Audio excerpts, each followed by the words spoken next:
We're live. Hi, Jeff. How are you?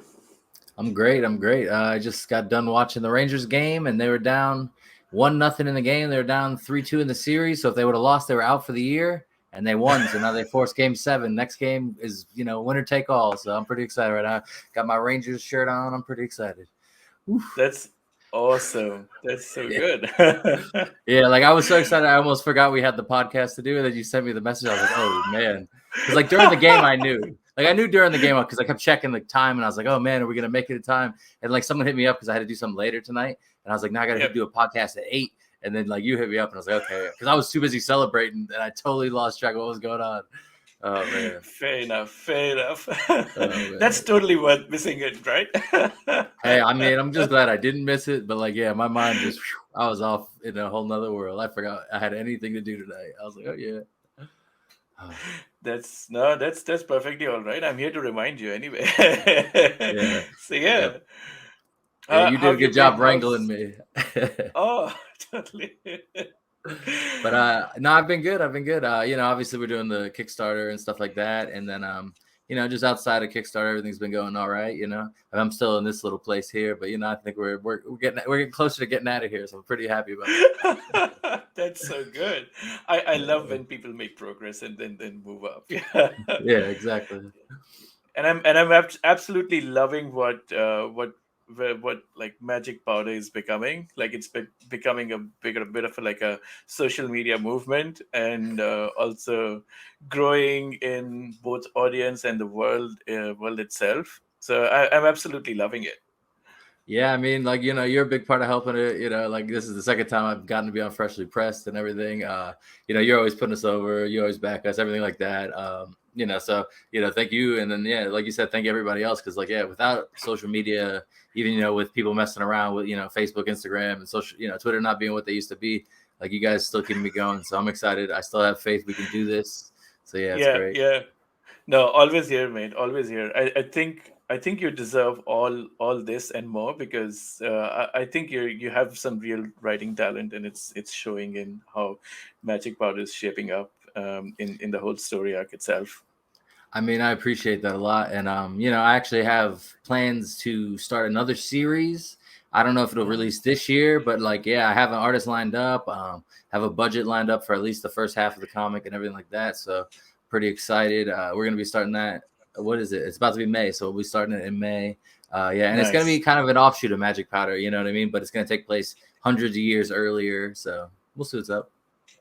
That's amazing. That's what I want to get into with you today. Like I want to get into some of your like how do you write? How do you like plan your story arc? Do you plan it in advance?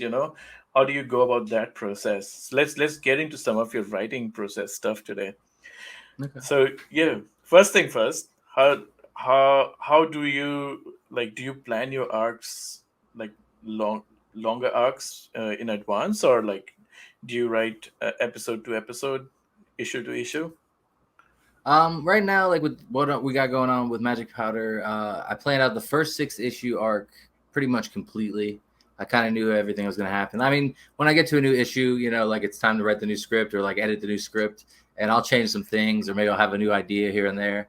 But for the most part, it's gone according to plan. The next arc I pretty much have lined up. I don't think it'll be 6 issues though. I think it'll be like a 4 issue arc, and then the arc after that though, it's probably going to be another 6 issue arc. It's going to be a big one. So like yeah, the fourth like the second arc I want it to be like a kind of quick, like Guy Ritchie kind of style, like pace, and then yeah, I think we'll go back into like more Godfather type stuff for number 3, the third arc. Yeah, I think issue 3 was the most Godfather issue of all so far. Yeah, there was a lot of talking, it was a little slow, not a lot of action. But yeah, like I guess issue 4 will be a lot like that because like issue 3 I guess had the we went to the farm and stuff like that. So there was at least that big action scene. But issue Yep. 4 is more like putting the puzzle pieces together. So that's what issue 4 is about. So like if you back issue 4, it's basically like now the whole world knows what we know because all the readers kind of know what's going on, but the people in the Yep. world don't really know what's going on. So now we're going to be there.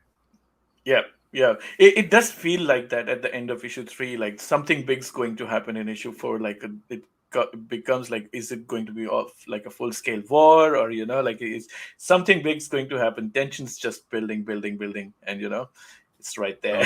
there. So, yeah.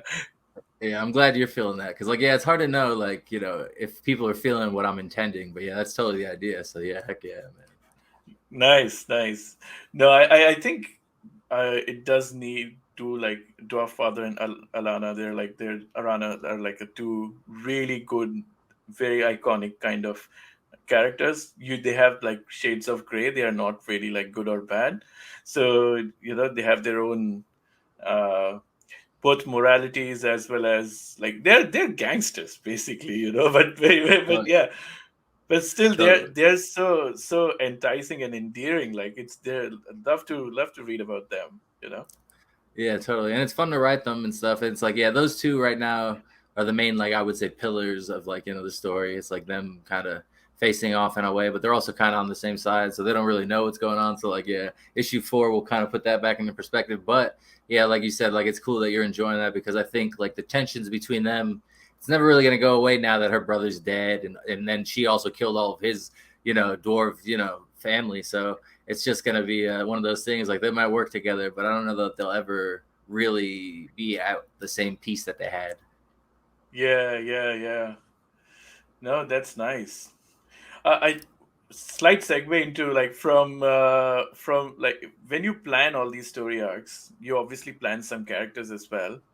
How do you insert characters from your reward tiers into some of those, maybe like scenes, or like some of those basically story elements? So like usually I have the script for the next issue done before the Kickstarter. Like, so, like, say we're doing the Kickstarter for issue 4 right now. So if you back that, you can be in issue 5. So issue 5 script is already done. So like I knew how many new speaking characters there were gonna be. So like so there was only 2. So I put 2 up on the Kickstarter campaign this time. And then I knew there was like 2 big scenes where there'd be a lot of background characters. So those 2 scenes are for people who want to be in the comic, but you don't get a speaking part guaranteed. But there's people who backed comic like background character spots, and then later on became speaking characters. Even a few of them cover of issue 4 now, and because like it is what it is. Once you're in the world, I kind of want to, I might use you, however, So now they are speaking characters. They didn't pay for that, but that's just how it played out. So Nice. it's one of those things. Like, but yeah, so it's like within the script, I know how many people I can fit in, and then that's how many I put up there. I don't change the story for putting people in, but like how they look is basically, like I know if they're going to be an elf, I know if they're going to be an orc, that kind of thing. Sometimes it's there's a little leeway, like, if you're a prison guard, you can kind of pick what kind of character you are, stuff like that. Yep, yep, yep. No, that's totally fair, and I feel like, because especially for the speaking ones, it's harder to actually insert them, because then you have to figure out, uh, based on how they look, and in real life you have to design a character based on that, and Yeah, and I yeah, mean a lot of that's yeah, Danielle's job, like I obviously know what the character is and stuff like that, but I'm like, here's the picture of the guy, and this is what the character's supposed to be. And it's funny to see like my friend Chris or something like that, my friend Anthony, like you see these guys like get turned into like evil elves and stuff, and you're like, all right, like Danielle's just really great at taking it, you know what I mean? Like there's a few other times where I was like, can you base this character on like this person and stuff like that, and he always nails it. So that's how I knew he could do that. And then yeah. now we've just been doing that. It's more fun, having people that read it, having friends and stuff like that in the world, just like, seeing it myself. Like I enjoy that a lot. Yeah, yeah. No, absolutely. It's also a way to immortalize yourself, right? Like, it's such a good thing to be part of, like, integral part of a comic book. And that I think that's a very, very smart move on your part, for several different reasons. People who are obviously fans of Magic Powder would want to be in the world of Magic Powder, right? They Totally. Comics are also collectibles, so if they're going to be on their bookshelves for the rest of their lives, better immortalize yourself in there. That's a very, very smart move. Yeah, totally. And it's like you said, once they're in the world and stuff, they're probably going to be more interested in like continuing with it and stuff like that. So Yeah, it's really cool. Like, it's cool. And like, actually, someone who is a speaking character actually bought a background character this issue. So they're like, all right, I want to be like, a different creature kind of thing in a different part. So like, I'll make that happen. It's not a big deal. Like, he'll look the same, but it'll be a different. Maybe they're related in some way down the line, because there's thousands of years, stuff like that. You can look at it a million Yep. different ways. But like, yeah, I'm pretty excited just that like someone wanted to be in it twice, like stuff like that. Because I wasn't sure maybe Yeah. he wanted to put someone else in it. Because we had one of our backers last issue, she wanted to put her grandfather in it, or no, her father in it. I mean, and yeah, so that's what we did. You know what I mean? So it's just it Nice. is, as long as they want to be in it and you paid for it, like that's what it's up to you who gets to be in it. So it's like, yeah, it's fun. Like, he's in the first page of the next issue and stuff. So like that's fun, and he loves comics supposedly. So like he was excited. There he is right there with his he's eating at the bottom right there. Like that's just him chilling. Yeah. That's And so then good. like right next to like Breaker, the orc on top is Yep. that's a guy named Will. He's a backer. And then behind Right. Breaker is she's named Ten, and she's another backer. She's always on Twitter. She's one of my favorite people on Twitter. Like Yeah. who else? And then we got Kurt up there and his whole family. So it's like Kurt's wife and his kids are the elves that All are right. visiting. Like and then actually the guy holding the door over there is the orc. And his Grim Knuckle, and he's on Twitter, and he's also another backer. So this whole page is like, a bunch of the Yeah. non-speaking characters, and then one of the speaking characters is also just boom right off the bat. You know what I mean? That's amazing. That's Yeah, and so actually, good. it's funny because on the other page, the orc nearest us, and then the goblin in the back. Yeah. Those are Yeah. two of my friends. That's my friend Matt and my friend Jason. And so like, yeah, like that's them. And they also, Jason paid for those characters and stuff, but they were originally just gonna be background characters, and then I made them, now they have roles and they're speaking and stuff. So it's fun. Nice. Yeah, heck yeah. No, that's amazing, and that's I feel that's super creative. I see a lot more people doing that now. I think slowly, I think it's catching on Yeah, it's with other fun. people as well. Yeah. I think the key is, you want them to see themselves in the character. I think a big thing that helps me is that there's no humans in Magic Powder, so like their character is gonna look unique to them no matter what. So like it's a little bit more fun than if you're just doing a regular on Earth comic and you're like, hey, you want to be in it, and you just look like yourself. I don't think that's as fun as becoming an orc or becoming a a goblin or anything like that. So I just think I got that going for us too. So it's fun. Absolutely. I think that fantasy aspect of this definitely makes it both better and also, I dare I say, easier to back. Yeah, heck yeah, man. It just draws so many people in for so many different reasons, and I'm just lucky that it's a draw at all, so it's cool. Yeah, that's nice. I'm absolutely loving some, like, this cover is just the best. Like, I really want to have this variant cover. I maybe I'll back this in the digital tier as well. But yeah, this cover is amazing. Yeah, like I'll figure something out, like, you know what I mean? Like, I know eventually you said you wanted to get, like, when we get further down the line and get the volumes or something. But like, yeah, I mean, I'll make sure to have one saved up for you, no worries. But yeah, this too, Matt Harding, he's gonna color it as well, so it's not even done yet. This is just the black and white inks and stuff. But man, yeah, I was excited because I came up to him and I was like, "Can you do a GTA like cover thing?" And he's like, "Oh, that's a fun idea." And I told him, like, I want Dwarf Father or stuff like that. I basically let him though set it up, and he did. And in the top left corner on all Magic Powder, or not Magic Powder, on all Grand Theft Auto covers, I guess there's like a helicopter in that spot. So he had a helicopter there, and I was telling him, I made the joke already a few times, but I was like, "Yo, this isn't The Godfather 3. There is no helicopter." Um, you know what I mean? So I told him to change that. And I was like, "Can you put the drill from issue 3 up in there?" And he's like, "Yeah." So now we have something that, spins around anyway. But yeah, not a helicopter. So yeah, Yeah. sorry. We don't want GTA coming at us for the helicopter infringement. So yeah, I love this Yes, cover. absolutely.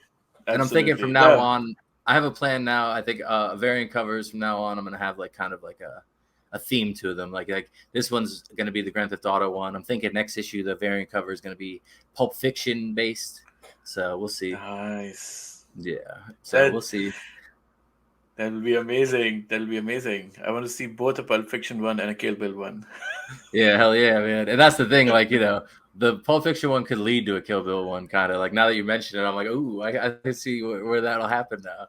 So yeah, I like it. And then like, I have what else? Actually the actual regular A cover of this done by Samuel Wunzi out of Lagos, Nigeria. He I told him to base that kind of on the LA Noir cover. So it's a little bit of a rock star thing going on. We have the LA Noir cover, and then we have the the freaking Grand Theft Auto cover. So a little bit, a Yeah, little bit. this one is a truly noir cover. It just gives that beautiful vibe. Yeah, it is Heck amazing. yeah. And then see Yeah. in the back there, those are my friends Jason and Matt are on the cover now. You know what I mean? So like I'm sure they're excited, like, oh damn, we're on the cover of a comic. So like not only are they in it, you just never know where you're gonna pop up once you're in the world. So that's just fun. Yeah. Absolutely, absolutely, and because it's your medium, you can do all your favorite things. I feel there could be a good Seinfeld cover as well in there. Oh man, that's a good idea. Yeah, and like anyone who follows me knows, like I make a lot of Seinfeld like jokes. I do a lot of King of the Hill jokes. So yeah, eventually it would be funny to do like even a King of the Hill, like them all just sitting in front of a fence of beer or something. Like yeah, there's a couple like do like funny prints or something. Like yeah, that's not a bad idea, especially when I go to like different conventions and stuff. If I ever get to that far, like it'd be cool to have that stuff. So yeah, heck yeah, that's a good Yeah. idea. Nice, nice. So what are your like? You said there's a spin-off of Magic Powder you're planning after this, right? Mhm. Is it more like expansion of the world, like similar to like how Mandalorian has done for Star Wars or something like that, or just follow a few characters or something? I would say it's more kind of like Knights of the Old Republic as far as Star Wars goes. So it's sort of like there's no real connection to the characters. Like it's not going to be like House of Dragon where the whole family and Luke Skywalker's family just goes and goes and goes. It's more like like you said, more of an expansion of the world, of the universe, whatever you want to call it. But like not touching what's going on in Magic Powder at all, other than the titular Magic Powder itself. You know what I mean? Like Fairy Dust is going to be a big part of what's going on, but it's gonna have nothing to do with like gangsters at this point. Nice. Nice. I actually did really like in issue three. I actually really liked how you introduced some of the backstory of how the fairy dust started, and how magic powder actually came about. Do you feel like you want to expand a little on that lore as well in the issues to come? Yeah, definitely. I like to drip feed it kind of. I don't want to just like boom, here's all the history or anything like that. But yeah, that's what the Thez report's for. This issue 4, I'm planning on having the Thez report actually in the back of the issue instead of just as a digital option. Because and now with volume 1 and stuff, it's all combined. So if you get the back issues, the Thez report's already combined in there and stuff. So it's a little different than the original printing. So volume 1's like the actual definitive printing of the first 3 issues. But yeah, I love adding all the lore I can, even if it's in the panel or if it's later on in the background, stuff like that. Like I just love doing it. And I have a Yeah. lot like written out, like just stupid ideas. Like for instance, there's no female orcs. Like I don't know if anyone's noticed that, but yeah, there are no women orcs. Ah. Yeah, orcs come from like basically the planet itself. Like they're born inside of like lava, inside a volcano kind of thing, and like they have to eventually like they evolve in the lava and get out of the lava and have to get out of the volcano. And if they don't ever get out of the volcano, they age and die. And but once they get out of the volcano, they kind of stop aging physically and they live a little longer, but actually their body still ages and stuff. They just don't age to the naked eye. So like an old orc and a young orc looks the same once they get out of the volcano. And it's a whole thing. That's But yeah, interesting. and so like there's a whole thing like when the elves and the orcs used to fight and stuff, like there was a lot more volcanoes on the planet at the time. But now elves have used magic powder and stuff to close up a lot of volcanoes. So there's a lot less orcs, stuff like that. Yeah, just crazy stuff that's gone on. Like I have crazy histories written about all this, and this is like before guns and all that kind of stuff. Like just crazy wars that happened, and like Yeah. obviously we haven't seen dragons yet in magic powder, but obviously Ah. the dragon gangsters, they'll be showing up. In issue 6, you'll see a dragon for the first time, so that's a little spoiler, I guess. But yeah, I got. But we mentioned dragons in the very first issue, so people know that they're there. But Yeah. I Yeah. Yeah. can't. But I don't even know really how they're gonna look like yet. Like I know how I want them to look and stuff like that, but I haven't seen Danielle do a dragon yet, so I'm excited to see that. No, that sounds very, very exciting. And then that's what I exactly said, right? Like I feel like you have a very rich world that you can draw onto for several different kinds of stories, right? You can probably just focus on a single character like an orc, and then give a whole history of orcs, and or maybe a family, or that kind of thing. And you can also span it across different genres, not just crime and fantasy, right? So yeah. Totally. And though I will say, like, I've been watching a lot of Barry lately, and I've been kind of like, thinking about like something little Barry like in Magic Powder universe, like, a little more funny, but also just like based on one guy kind of messed up in that world. But we'll see what happens, because the tone of Magic Powder itself isn't really comedic. But I mean, there's a little. We'll see how it goes. We'll see where we go. But yeah, I mean, Yeah. but I want some. But the dark crime aspect. I mean, Barry was a big part of the influence originally, anyway. But like, yeah, now that I watch it, I'm like, man, it'd be funny to have like a Bill Hader looking goblin just running around. So we'll see about that.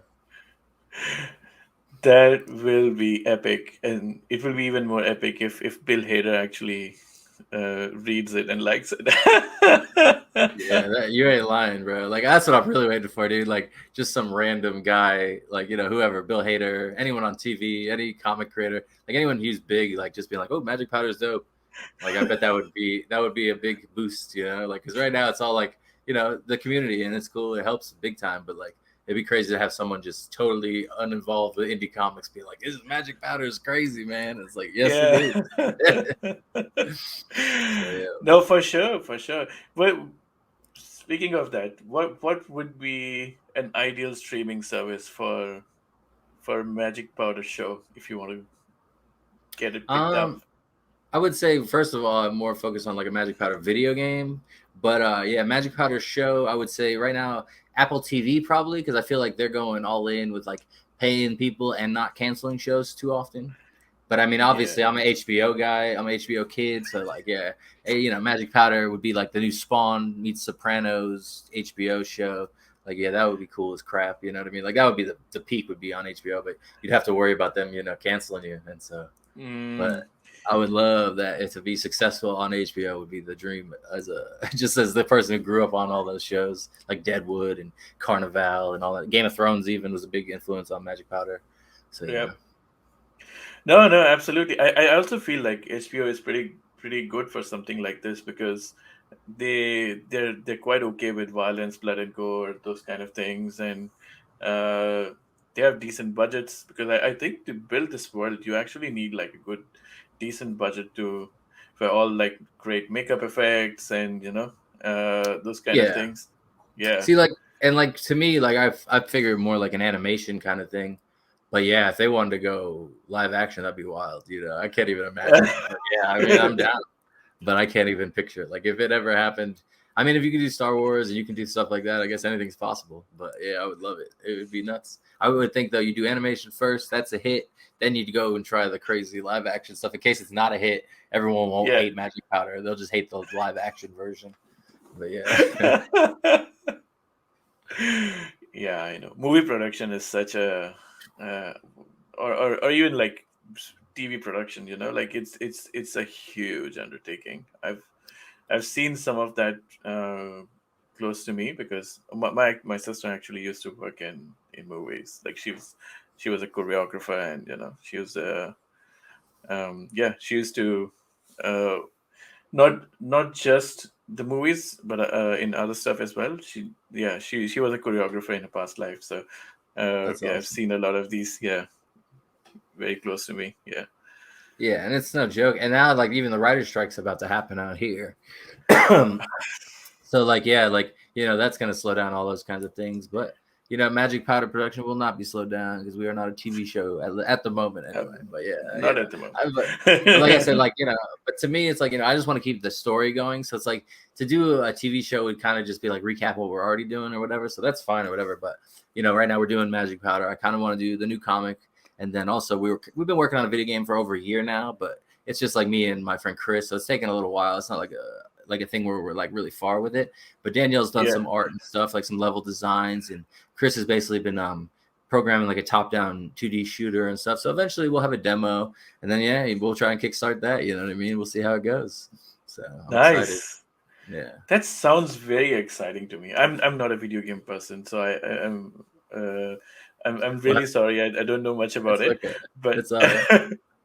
No, that's the But thing. It's yeah, like I want Magic Powder to kind of be all encompassing. So it's like, yeah, like a lot of people don't read comics or don't read at all. So like, they'll find it maybe on Steam or PS5, whatever, and then hopefully they'll be like, oh, I want to read more about it. But the thing will be, I don't, because like Dragon Ball Z has a problem where every video game is just recapping the story. And it's like, bro, I'm not gonna play this damn, fight against Nappa for the 50th time in my life. Like, we've already killed Raditz how many times? Like, it's yeah, been done. Oh, Cybermen. Oh no, what's gonna happen with the Cybermen? Like, we've done that, man. So like, like with Magic Powder, like the game itself is gonna take place as like a prequel to set up how the Dwarf Father took over the Thez, basically. And then, it won't lead exactly into the comics, but you get a better idea of just how the surroundings are going on, and then it's its own supplemental part of the story. That's the idea. I want everything to just be its own fresh take and stuff. Add a little bit more because there's a lot to add still, and then build up on that. And then maybe, like you said, if they ever did make a show or something like that, they could take pieces of everything, and then you can make a whole exactly. show. Yeah, yeah. But, No, no, I think that's great. It's great that people who are actually playing the game would have the right sense. They don't need to read a comic book before actually playing the game, and they would get a full sense of the world that they're in, and still be able to enjoy that rather than already depending on certain lore that's already set up within the comics. Yeah, yeah, totally. And that's always been a big thing to me. You know what I mean? Because like I said, obviously because of Dragon Ball Z, but all kinds of things. Like I just don't like getting the same content over and over and over. You know what I mean? Like Star Wars is doing a lot of content right now, and people are, even Marvel and stuff like that. People are like, oh, it's too much, but at least it's all new stuff. Like if you don't like it, you don't like it, but you're not watching the same thing over and over. yeah. uh, this is from my days when I used to play games, and I this kind of starts showing my age now. That one of the last games I actually played was several years ago, when I was in university, was Max Payne 2. And Okay. the amazing thing about Max Payne 2 is it just carries on the central character from Max Payne 1 and just reinvents everything, which I absolutely loved. Like there's something familiar about it. Like you can do some really cool stuff, like the one where you dive and shoot your Yeah. shotgun and things like that. Yeah. Oh yeah. But then then this the whole world is absolutely new. The setup is new. It's really good. Like I think it was very well done.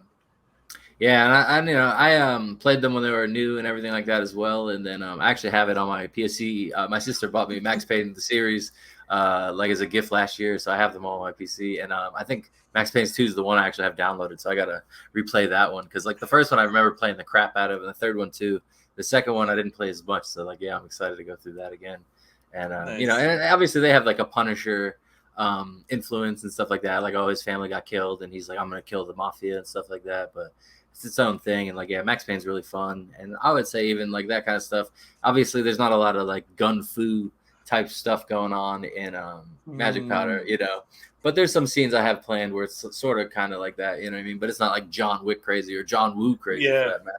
Yeah. But like yeah, either way, but like all that stuff is like a part of what like has influenced me though, so it's like it's fun to do. And a lot of people I've heard say things like comics are gun comics are boring and stuff like that. You can't do action with guns and stuff like that. And it's like, I think that's nonsense. You know what I mean? You can basically, you don't even really need action to make a comic book. So, I mean, I think it's all bull. So, like, yeah, I think it's fine.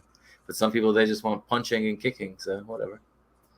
No, if it's done right, then anything goes. Really, I think the other one. Do you know Tights? Tights, the Tights comic. Oh, yeah. Yeah. I I back I, Chris I every time. love. Yeah, it's the gun action in Tights comics is so good. I absolutely love that every time I read it. Yeah. So yeah. Yeah. Yeah, it's great. And like that's but Tights is also like superheroes and it's got a little bit of everything. So like yeah, Chris is good with that. And it's comedy. Like yeah, it's a really good time. But yeah, like you said, there's no real rules. Like if you're a good writer, it's you can write whatever you want to write. That's the whole idea. Like, if you suck and you have to just copy other people's ideas, that's a whole different thing. And that Yeah. coming from a guy who's literally like all of his stuff is based on everything else. So what are you gonna do? But it's more I like mean, your influence is Tarantino. He's basically the best copycat out there, right? exactly. Yeah. Even like, Kevin Smith, all these guys, like, yeah, I grew up with like in the 90s when everybody was like finding out how good you could be as a copycat. And it's like that. And to me, it's more like, I've watched so many stories and so many films and so many things and read so many comics, and it's like my whole thing is like I want to take all the things I love and then do it totally differently. You know what I mean? Like, oh, what Yeah, you expect is not what's going to happen. You know what I mean? So that's kind of the fun there. So we'll see yeah, how it goes. But yeah, so far, it's worked out. But like you said, yeah, Tarantino. I think even Reservoir Dogs is actually like a French film is just like Reservoir. I never even seen it, but supposedly it's super yeah. close. And like, I mean, that didn't stop that from being a hit. So I guess you're good to go. But No, yeah, no. In fact, I think I remember because Reservoir Dogs actually was influenced by a Hong Kong movie, which was okay, pretty exactly the same. And that's right. then there was a French movie based on the same story. There was actually an Indian movie based on Reservoir Dogs.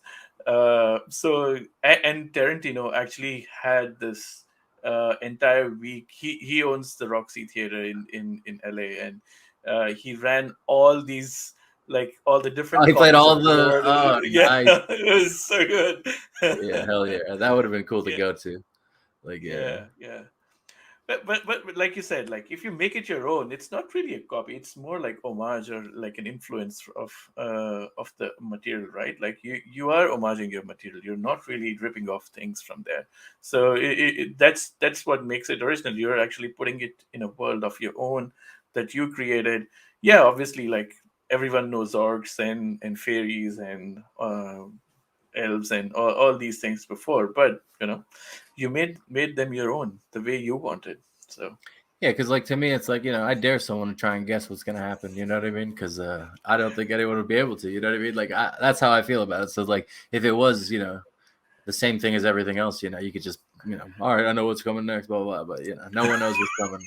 I'll tell you that right now. No one has any freaking. Because the best part about Magic Powder is it's the crime stories, but with the magic, I can do it anything. I could just add these insane changes at any time. So I'm pretty excited about that. But or I'm just getting people off the off the idea now. It's like, oh, what's gonna really happen? It's really just I'm just doing the regular stuff and I'm just tricking people to think it's gonna be crazy. You never know now. I'm a wild card like that. It's like that's what we love. If your story goes in unexpected ways, then that's the whole fun of reading an entire arc, right? That's why I would love to have a volume of the whole thing. I would just want to read the whole thing in one sequence so that it kind of that has that right effect. Yeah. no, totally. And eventually, like the first arc, it'll probably be two different trade paperbacks, but yeah, it'll be easier to acquire at that point. And like like it's something about shipping like worldwide. It's not the easiest thing, but with Pirate Ship, they have a thing called simple export rate, and basically everything's about $20 or less, so it's not too bad. But Nice. is it a thing too? Like in where you're in Australia, right? Australia, yeah. And Yeah. so do you have to pay like the extra custom fee or something like when something gets there? No, not really. Okay. Didn't happen with comics. I've got some from I think some from Canada and a couple of them from United Kingdom. Never had to pay anything. I think I got one from United States as well. This was way back when. Okay. Uh, yeah, Because that I was just my comic. I had just shipped volume one to a bunch of different countries, and the Netherlands of all countries hit me up and was like, we can't. It was hitting me up because it wanted to get in contact with the backer or whatever, and I guess he had to pay a certain amount of Oh, yeah, like some kind of extra fee. What is it called? Customs fee or whatever. And he knew about it and stuff like that. I just had no idea about it, and so he's like, yeah, no wow. worries. But, yeah, I was kind of worried for a second there. I think in some countries, like in Australia, I know that they have customs on certain kinds of goods. Like I think they have customs on electronics and or goods of certain value. But Hmm.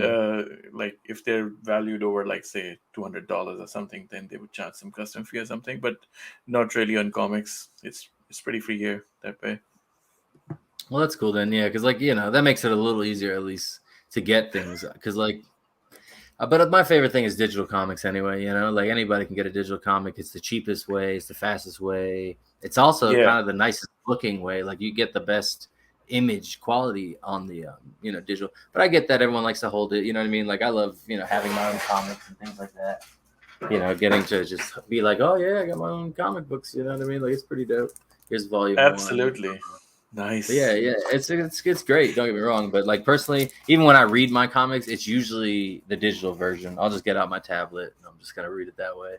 Or when I Yeah. back comics, on Kickstarter, a lot of times like they don't come with their digital version, which sucks. So I try to always include the digital version with physical versions, just so everybody can get the issue as fast as possible. Because like sometimes like say when this campaign ends, I'll probably put out the digital issue like a week later, 2 weeks later, whatever it is, whenever Kickstarter pays you. So 2 weeks later, and then it'll be another 2 to 4 weeks before I can ship the actual physical copies, because I got to print them first, then ship them. Yep. So hopefully if everyone doesn't want spoilers, or they want to read it real fast, they'll just read the digital one, and then when they get the physical one, they can play with that or whatever. A lot of people wait for the physical, which is fine too. It's just gotta there hasn't been a lot of spoilers. We're not like a freaking Last of Us on HBO or anything, but you always gotta watch out like for spoilers and stuff like that. No, absolutely. I totally agree. I love physical comics as well. It's just that sometimes, if I have like, I back a lot of campaigns, right? So if I pay like $20 for each one of them for just shipping, that's a lot of money. Man. That just yeah. So, you can buy 4 comics for that shipping price. So it's like yeah, exactly. That's how it is. So like a lot of times, like I try to be a big digital guy, but there's no wrong answers. That's the whole reason that Kickstarter exists. It gives you all the options. So it's great. Exactly. And that's also the reason why comic book shops also exist, right? You can go into one and buy physical comics yourself. So both the things have to exist. Totally. And like my friend Jason, who's on the cover, the orc, he was telling me he has a friend that works, I guess, at Alternate Reality Comics out here in Las Vegas. So we're gonna do a little meetup and maybe put some magic powder in an actual store finally. Nice. So that'll be cool. Because I hit up 2 different comic stores out here, and one was like weird, like anti-mask, weird place. So I didn't even know what was going on there. And then and this is back when we had like the actual place where you had to wear masks and stuff, and they weren't. And whatever. And then there was another one where they're like a toy store / comic store, all this stuff. So I hit them up, and they just never even hit me back. So whatever. And then as far as it goes, like we even have a convention right now out here called Amazing Comic Con. It's going right now in Vegas. But I don't think I'm like ready. I think next year I'll be ready to start tabling and try that kind of stuff out. You know what I mean? Just a little bit more stable with like more comics to sell and that kind of thing. But we'll see, because like I definitely need to grow the audience that way, because there's only so far you can go on Twitter to a point. You know what I mean? Like especially if it closes down or like something random happens, who knows, and you can't get on it anymore. Yeah. So you gotta. That's why another thing is like I try to build up an email list and stuff like that, and hopefully have a fallback plan. But that's pretty much how we're at right now.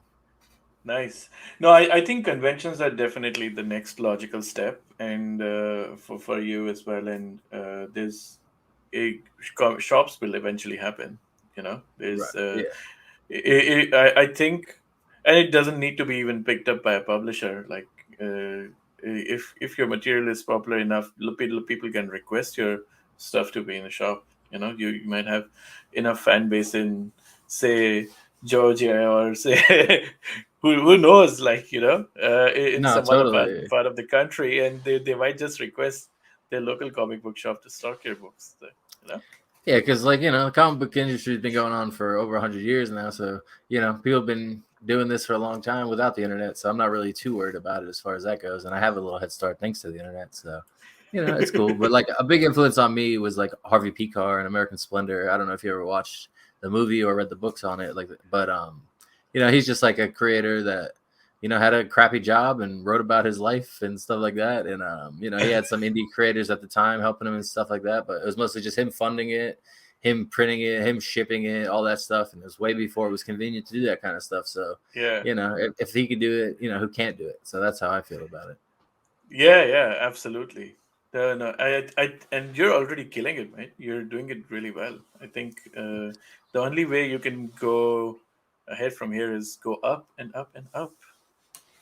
Yeah, I hope so. It's one of those things I worry about, like even plateauing and stuff like that. But like, say we do hit the goal on this Kickstarter campaign, which is 6,000. On issue 3, we hit over 6,000. So as long as we keep hitting that goal, I feel like we'll be able to keep making comics.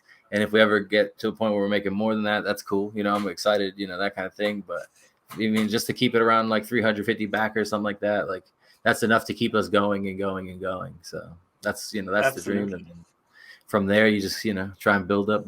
So yeah, I can't even imagine like right now what it would be like to have 500 backers or 1,000, but we never know. You never know. Yeah, they might come. Yeah, for sure. Yeah, just got to keep building it. There's But yeah. Yeah, no, I think there's definitely appetite out there for that kind of audience. There is audience out there as well. So, yeah, just keep going, keep doing what you're doing. You're doing great, man. Thanks, man. And like, a big part of it is like, people coming back. Like that's a big sign. Like they, at least I've got something going. So it's like a lot of our, backers and readers are like, coming back for the third or fourth time. We get some new ones, we get some old, but it's like, yeah, it's cool to like retain readership because it just means, you're putting out a decent product, especially at a time like nowadays where it's like harder to, probably sell anything because like people are struggling with money more than ever and stuff like that. So it's cool that Yeah, people still find a way to support the comic and stuff like that. You know what I mean? So it's cool. I exactly. appreciate that. I try to say thanks as many times as I can to everybody. But No, you're all right, man. I think you say thanks to people all the time, and you're a genuinely kind and nice person. So yeah, I think people see that. People see your ingenuity on social media as well. So yeah, I think that helps. yeah, I mean, even a guy named Dan, I believe it's pronounced Schwent. He backed us the other day, and he's like, I don't even like fantasy, and he's just like, I just like the way you do your thing or whatever, And I was like, that's cool. I appreciate it. Hopefully he'll like the comic and then he'll be hooked on that too. But just the fact that, Nice. we're out here. That's the thing, like some people you worry about overexposing it and stuff like that. And then you get a person like that who's like, you keep doing what you're doing. Or like I remember really close to the end of one of my campaigns, someone who follows me big time, like was like, oh, I didn't even know you had a campaign going on. And I'm talking like last day, and they backed it then. So it's like you never know. Wow. Like all these people you think like are following you, like you don't know what they're seeing on their feed on this goddamn algorithm and stuff. So you just got to keep going and going, and like don't be crazy. Don't go around like DMing every single person like that's a little too much. I think some people do that. Mm. I think it's a little bit of a turn off, but if it works for you, do that, I guess. But I would say keep it to like emails, keep it to like your feed, stuff like that. And if people like Yeah. it, they'll come to you. You know what I mean? Like you said, like the community around Magic Powder really keeps it going, and it's like it's just great knowing people got my back, and we keep on going like that. Like apparently someone just backed it, while we were doing this. Someone Avalon Comics. So like shout out to them. We got 191 backers now. We're 9 away from 200 with 22 days left. Like that's we're ahead of pace on what we were on issue 3, and that's all you can ask for. Just keep, like you said, just keep going up. So let's go, Yeah. let's go, Absolutely. let's go. So heck yeah, Yeah. everybody. It's like the Rangers, you just gotta keep winning. Keep winning like Rangers, and do back this cover. It's if you want a good, if you like noir, if you like Chinatown, this is the Chinatown cover. I love Oh it yeah, so much. totally, yeah, totally. And that's the thing too, is like like there's just so many things, because like to be like the noir of like comics is like a lot of Frank Miller influences, stuff like that. But even like Watchmen, I feel like has like it's like a superhero noir or something like that. You Yeah, know what I mean? Because like I guess because of Rorschach or whatever, like him, narrating his own stuff and things like that. But like, yeah, I don't know. It's like, yeah, that Chinatown thing, you gotta have that Nicholson going on. Maybe I'll have someone get their nose cut, that kind of yeah, thing. But truth, I love those movies, and that because I don't want to be a guy who's like, oh, I make comics based on other things that aren't comics. But like, I don't really want to rip off a bunch of comic books because they already exist. So I'm trying to make a comic book that's not like other comics. So when I say, Grand Theft Auto, or we, like you said, like Chinatown or Scorsese or Tarantino or Sopranos or the Gomorrah or whatever, it's all stuff that's not comic books, and that's kind of why I bring it into the comic. yeah, absolutely.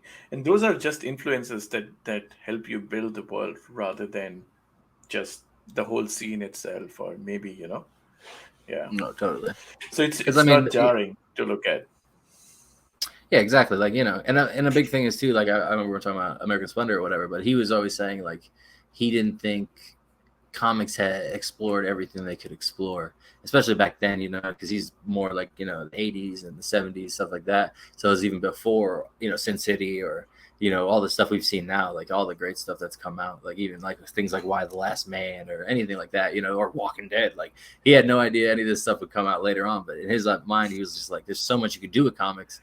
So like that's what I always try to look for, like what hasn't been done, how do you do it, and then find an artist that can do it better than even you can imagine it. So Absolutely, absolutely. Sounds awesome, Jeff. I think we're coming to time, but all the best with rest of your campaign. I hope you blaze through rest of it pretty fast, and hit all the stretch goals as well. And Hey man, thanks. yeah, Thanks for be sure backing. to Thanks for check having out me my on. always, always. You're always welcome. I think I'll have you in every season of the show now. So I hope to have you That's in every perfect. season of the Hey, I'm show. down. It's like one of those things, like when Letterman would have the same get like Warren Zevon on all the time. It's like, yeah, I don't mind being a recurring guest. It's cool. Like it's fun to Yeah, talk because yeah. especially like you always say nice things about me and my comics. I was like, I'm having a good time. It don't hurt me. No, absolutely, absolutely. I love hanging out with you as well, and it's just one of those things we'll find things to talk about. So it's yeah, No, totally. Yeah. And I yeah. love that. And it's like, yeah, man. And like, I love the show. I try to retweet it as much as I can. Or like when people are like, what podcast should I be on? I try to point them your way. Cause like, yeah, man, Thank you like it's so a good much. show. And now you got the StreamYard setup. Like this is a great setup now. Like, yeah, it's only getting better. So heck yeah. Thank you so much. No, I try. Awesome. Do check out Magic Powder on Kickstarter and getmagicpowder.com if you want to get the entire series, the entire arc. Yeah. Thank you for coming on the show, Jeff. Really appreciate you. Heck yeah. Thanks for having me. And anyone who listened, thanks for listening, watching. And yeah, heck yeah, check out Magic Powder. And I'll see you soon. See ya. Later.